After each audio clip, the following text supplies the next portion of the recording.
సర్పంచ్ ఎన్నికల్లో భాగంగా పలు గ్రామాల్లో చిత్ర విచిత్ర ఘటనలు చోటు చేసుకుంటున్నాయి. మహబూబాబాద్ జిల్లా కురవి మండలం జగ్గ్యా తండాలో కాంగ్రెస్ మద్దతుతో నిలిచిన సర్పంచ్ అభ్యర్థి ఓట్ల కోసం నోట్లు పంచారు. ఎన్నికల్లో ఓడిపోవడంతో ఒట్టేసి చెప్పండి, ఓట్లు వేశారా లేదంటే మా డబ్బులు మాకు ఇస్తారా అంటూ ఓ అభ్యర్థి వీరంగం సృష్టించాడు.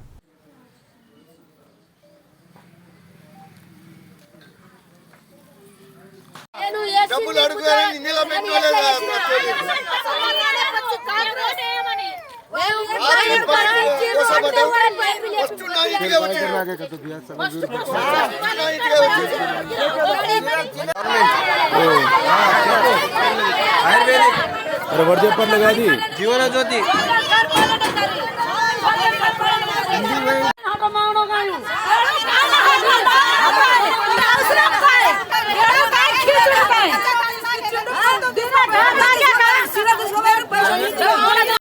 డబ్బులు అడుగుతారని నిలబెట్టుకోలేదా?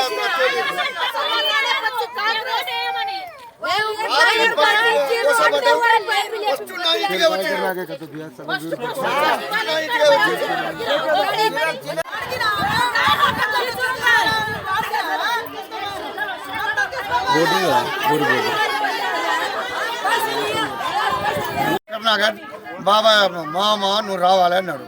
ఏంటంటే ఇతడి సంగతి నేను నిలబడతానా, నేను నిలబడతాను, మీరు సపోర్ట్ చేయాలంటే నేను కాంగ్రెసే, నేను చేస్తా, పుట్టిన కాడ నుంచి కాంగ్రెసే, నీకు చేస్తా అని వాడి వెనక తిరిగి ఏదో ఇచ్చుకుంటా పోయినాం, పుచ్చుకుంటా పోయినాం. వాళ్ళే 30,000 ఇస్తే వార్డు నెంబర్లు ఈయన 5,000 ఇచ్చింది.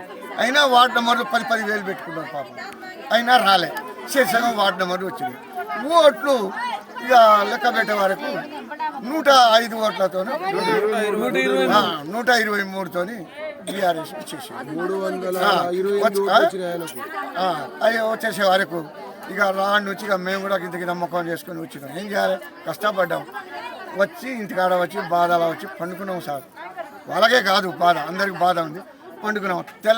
తెల్లారలే పొద్దున్నే 3 ఆడోళ్ళు వాళ్ళ తల్లి బస్తాలు పట్టుకొని డబ్బులను అవి చీరలు అయితే ఒక్కొక్కరు దిక్కున పాపం కూలీలు లేరు.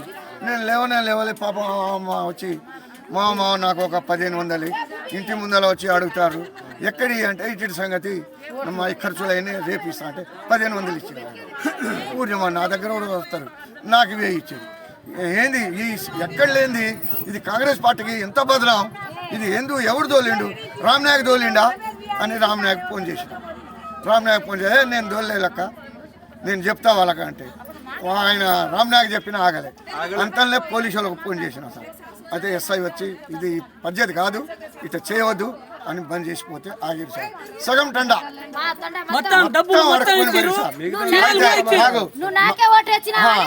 నేను ఒకటే అన్నా, రామ్నాయక్ దగ్గర పోయి రామ్నాయక్ దగ్గర పోయి కర్ణాకర్ కూడా ఉన్నాడు కొద్దిగా ఒకటే మాట. మేము ఓటు వేసినాం, మా ఓటుకు ఏమి ఇస్తాం, మేము తిరిగింది ఏమి ఇస్తాం. మాకు 5 సంవత్సరాలకు వస్తుంది, ఇందుకు ఓటు వేసినాం. ఆ ఓటుకు 5,000 అని అడిగాం. ఇది సార్